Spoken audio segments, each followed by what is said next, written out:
Hey guys, it's Alex, your pickleball partner, and for the last 6 weeks I've played exclusively with the 6 Zero Black Opal. It's one of the most unique paddles I've ever played with.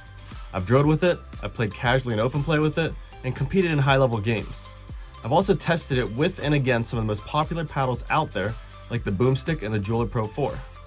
If you stick with me to the end, I'll give you some side-by-side comparisons, some pros and cons of the Opal, and whether or not it's the best paddle for you to buy in 2025.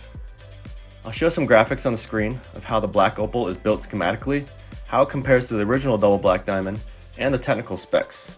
Feel free to pause the video if you want to read through them. And if you're not sure how these specs translate to actual play, drop a comment below and I'll be happy to answer your questions and help you out. Alright, let's talk power. The first time I drove the ball with this thing, it completely caught me off guard. It has explosive power, hitting the maximum allowed 0.43 PB core rating, but it delivers that power in a unique way. The Black Opal has a non-linear power profile. The faster you swing, the more power you get, exponentially. It amplifies wrist lag and rewards good kinetic chain mechanics. When you sink your body into the point of contact, the paddle gives unparalleled explosive feedback. The best metaphor? The paddle face is like a trampoline, and the paddle itself feels like an extension of your body's whip. With this much power, you might wonder about control. The soft game has never been my strong suit, but the Black Opal's plush aerospace foam core really shines in the kitchen and in transition. Resetting feels intuitive. It's like catching the ball on like a pillow. The dwell time feels longer than any paddle I've ever played with, giving you confidence in dink rallies. And when you finally earn that dead dink, a quick wrist whip gives you the pop you need to force a pop-up and win the point. Spin. You knew this was coming. The Ruby Pro has coarse diamond grit that lasts. The Black Opal has a smoother diamond grit, but even after 6 weeks, it holds up beautifully. Combined with the dwell time, it feels like the paddle face really bites the ball.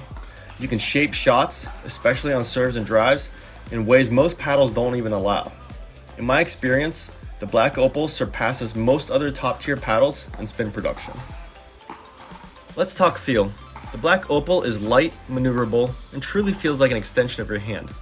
It's stable in hands battles, excellent at countering, and also resetting shots. The only real limitation is the sweet spot. It's quite average. So if you miss it, the ball comes off really soft due to the long dwell time. So it can be pretty punishing for players who consistently miss the center. Let's compare the Black Opal to some of the other heavy hitters. The Boomstick comes with a huge sweet spot and effortless power, but the extra weight at the top makes the paddle feel clunky. It almost feels like I'm swinging the Boomstick through water. Also, I thought I could generate more power with the Opal as long as I wound up my body and I used wrist lag. The Boomstick also has almost no dwell time, and the ball just pops off the paddle face. The JOOLA Pro 4 has solid power and respectable spin. Pretty fast in your hand, and has slightly more dwell time than the Boomstick, but has nowhere near the amount of dwell time as the Opal. You can't shape the ball or generate as much spin. It honestly feels like a modest upgrade to the same old Gen 3 thermoformed paddles. After 6 weeks, there's no delamination, no dead spots, and no softening of the face. The edge guard and grip are still solid, and the diamond grit surface is holding up. So far, 6 Zero's quality control seems excellent. Long-term use will tell, but at this point, it's been reliable. So, is the Black Opal the best paddle to buy in 2025? Well, that depends on where you are in your pickleball journey. If you're newer and still struggling with the sweet spot or swing mechanics, try the Boomstick. If you want something familiar with linear power and spin, the JOOLA Pro 4 is fine. But if you want a paddle that rewards you every single time you hit the ball with exceptional spin, power, and touch, you have to try the Black Opal.